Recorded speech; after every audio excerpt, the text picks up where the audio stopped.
guys, thanks for checking out the video today. So if you do like this video that you're about to watch, please subscribe to my channel and make sure that you hit that bell so that you get regular updates when I post up videos on this channel. And please check me out on Instagram at WrenchRampage. Alright, so back on to Toasty, the toast colored Evo that I have here. Now, I'm not 100% sold on the color of this Evo, but it really isn't that bad. And it is growing on me, so we'll see what I'm going to do with the car. Maybe I'll keep it, maybe I'll sell it on, who knows. But the one thing that has to be done with this car is it has to be fixed and put back on the road. And so if you remember back to when I traveled across Canada to pick this car up, I picked it up from a shop. And at that time, the car had been broken. What had happened is the balancer belt had broken in the timing assembly, and it caused some damage to the head. The car had been sort of extensively gone through, and the engine top end had been reassembled, the head had been machined, everything was put back together. And then what was discovered after the fact was that the crankshaft on this engine was out of spec, so it had too much thrust. So there is a bottom end problem, and normally when you have anything to do with crank walk on the 4G63 platform, especially the Evo 4-9, what that can cause actually the balancer belt to break. Because what happens is when you push on the clutch, the crank's forced forward by the clutch and by the clutch assembly. What takes place is that on the other end of that crank, there's the timing assembly with the balancer and a small reluctor wheel that also picks up the crank signal. If that's moved forward, not only does it cause some stress on the balancer belt, in addition, it could break the crank sensor and cause a whole bunch of damage on the bottom end there. And so this also has an issue with cutting off oil galleries and oiling to the bottom end. So crank walk isn't a good thing. So we have no idea at this point how much damage there is to that engine. The worst case scenario is that the block and the bottom end is just a mess, and it's toast, and the engine will need to be replaced, at least the bottom end. All the other parts, the head, turbo, intake, all the accessories can always be moved over to a new engine, so that's not that big of an issue. But what we have to figure out initially is what's gone on with the engine. I didn't have a chance to really talk to the mechanic who had worked on the engine, and even still, I need to pull the engine and I need to go through a good diagnosis to see what's there. So that's what I'm going to be doing. I'm going to be pulling the engine out of the car, and then we'll take some steps to see what's going on with it. And so we're going to have to figure out what's the most economical way to approach this. Is it going to be a new block? Can this block be machined? Is the crank destroyed? We'll have to see. So yeah, so we'll just do one step at a time. Step one would be getting the engine and everything out of the car so that we can get a good analysis and figure out what's going on. Okay, so for this car in particular, what I'm going to be doing is pulling the engine. For that, the bumper, the front end really doesn't need to come apart. However, most of the suspension needs to come out, the transfer case needs to come out, north-south bar, a whole bunch of the wiring harness needs to be disconnected, the fluids need to be drained. There's a lot of work ahead. But as far as the bodywork, I'm just going to leave it intact, and we'll just sort of go from there.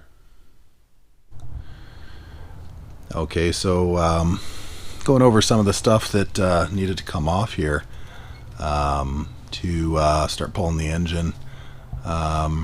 Radiator had to come out, all the intake tubing, filter. I pulled the starter as well because the engine's going to be coming out. Both front axles, Yeah, a bunch of other junk here had to come off as well. Some fasteners as well. The wheel well plastics to get some room to see where the engine's at. Obviously the north-south bar had to come off. Okay, the downpipe and the windshield washer fluid reservoir had to come out as well. And that was actually to get to the get to the oil cooler without having to take the bumper off. So the oil cooler is attached to the engine, obviously through the oil filter housing, and so to get that off without pulling the bumper off, you pretty much have to pull the washer reservoir to make enough room to get in there. So that was the option. Just rather than starting to disassemble bodywork, take the headlights out, pull the front bumper, I decided this would be the path of least resistance. And obviously the wheels had to come off as well. These are like a T37 replica, I guess by a company called Fast. I don't know this company myself, but yeah, clearly a replica of the T37. Yeah, those can go with the car. All right, so back to Toasty here. This is pretty much ready as far as moving on to pulling the transfer case and main drive shaft and getting on dropping the engine out of the car. So right now I have pretty much most of the suspension taken care of, and radiator out, charge tubing. So next thing would be the downpipe.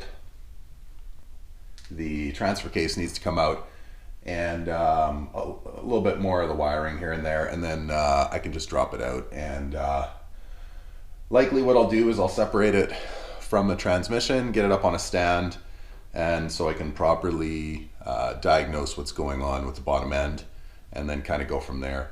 Probably worst case scenario, I guess the whole thing's getting torn down and sent to a machine shop. So well, let's get going on that.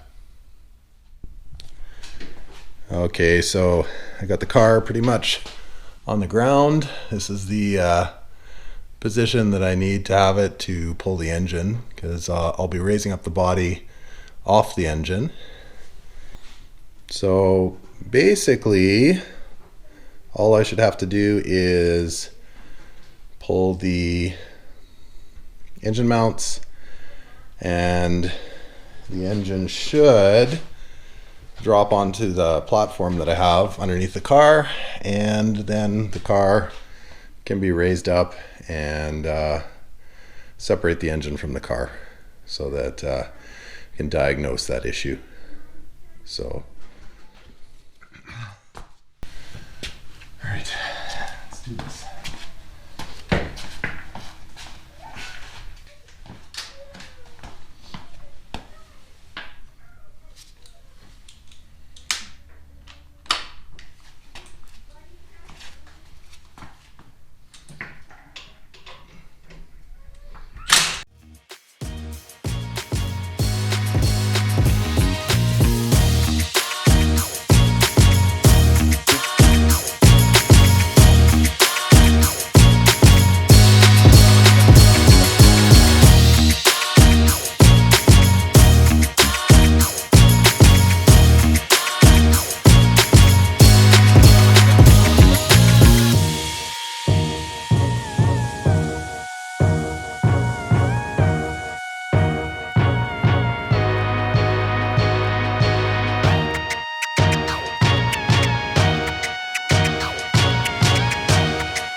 right, so that's how you do it. Engine is now on a cart and separated from the vehicle, and now we can assess the engine. You're gonna pop the transmission off, get the engine up on a stand so that you can assess what's going on at the bottom end. All right, so here we are, engine out. So after going through the engine a bit, there are some issues that need to be fixed. So just heading over to the timing side.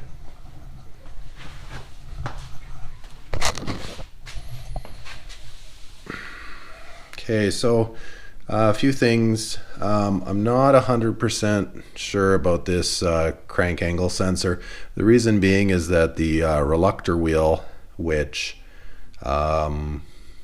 it's sort of hard to see, it's right behind the crank. So that was put on backwards by whoever was in here last. So what happens with this reluctor wheel, if it is put on backwards, the center line shifts over by about 1 millimeter. So this has to pass through the crank sensor, letting the computer know what position the crank is in. And so what happens when it's on backwards, it shifts over 1 millimeter. It ends up making contact with the crank sensor. So I'm not 100% on this crank sensor now because I don't know how much this engine was turned over and how many times that wheel whacked into that sensor. So I think just to be certain, I'm going to swap that sensor out. The other thing is that this this crank does have double the allowable thrust. So what that means is that when the clutch is depressed and it pushes the crank this way, the spec going in this direction. So if you grab onto the crank pulley and pull it, the allowable thrust in that direction is about 10 thousandths more than it should be. So so what that means is that the pan's gonna have to come off. We're gonna have to see how bad the thrust washer is. So 10 thousandths should not have been a case where it wrecked the block, but we'll see how much of a number it did on the crank. And so it's gonna be dependent on how much metal, if any, has gone through the engine. So I have to take a good look and see how bad it is. If there's evidence that there's a lot of metal in there, the whole engine's gonna have to come apart because it has to be cleaned out. So I think that's probably the next step, is disassembly of the bottom end, a little bit of troubleshooting and seeing how bad or how dirty the bottom end is. And if it is really dirty, the whole thing's got to come apart because it's going to have to be cleaned out. If it's not that dirty, then we'll see. Maybe the crank just needs to be polished and some new bearings put in. But yeah, that'll be the next step. Yeah, next step would be this engine going up on a stand so that I can rotate it and take a look at that bottom end. This is also going to give me an opportunity to clean up the engine bay, go through the wiring, and just generally do some cleanup. Take a good look at what needs to be replaced or refurbished so that this engine bay is looking decent for a possibly rebuilt engine going back in. All right, guys, so in looking through the block a little bit more, major plot twist. This is not an Evo 5 engine. It's not a 6, 7, 8 or a 9 engine. It's an Evo 4 engine. Disappointing. But you know what? Life goes on. So with the Evo 4 engines, there's nothing wrong with an Evo 4 engine. However, they have a long-standing issue with the thrust side. They are the weaker block compared to the 5 through 9. And unfortunately, once they do experience crank walk, it's sort of a coin toss as to whether the block's actually been damaged beyond repair. So I am still going to take apart the bottom of the block, take a quick look, but it's probably not going to be going back in this car. Well, not even probably, it's not going back in this car. I'm going to be using a 5 through 9 block, wherever that comes from. I do have a few blocks available to me, and so I can get that done within a reasonable amount of time if I need to, which looks like I need to. So taking a look at the block, the pad that revealed this terrible news is right under here. This is where you need to look, and it has a code on it which coincides with the Evo 4 through 9 block codes. So when I looked up that code, I discovered that this is in fact an Evo 4 block. This does happen. I mean, I've bought a lot of Evos over the years, and this does happen where a 5 or a 6 or really any Evo has been swapped with a different block. Sometimes it ends up being a 4 block, because generally they are a little bit cheaper. Like I said, because that thrust issue is well known, they go for a lot cheaper. So the turbo is not an Evo 4 turbo. All the other bits have been swapped onto this short block. So I'm just going to roll with it, and I'm going to be putting in a 5 through 9 block, because the Toasty Evo deserves a 5 through 9 block. So a little bit of a plot twist, but it is what it is, and I will move on and get this car done. So thanks for checking out the video today. Make sure that if you enjoyed yourself today, subscribe to my channel, hit the bell to make sure you get my updates, and check me out on Instagram at Wrench Rampage. Thanks very much. Have a good night.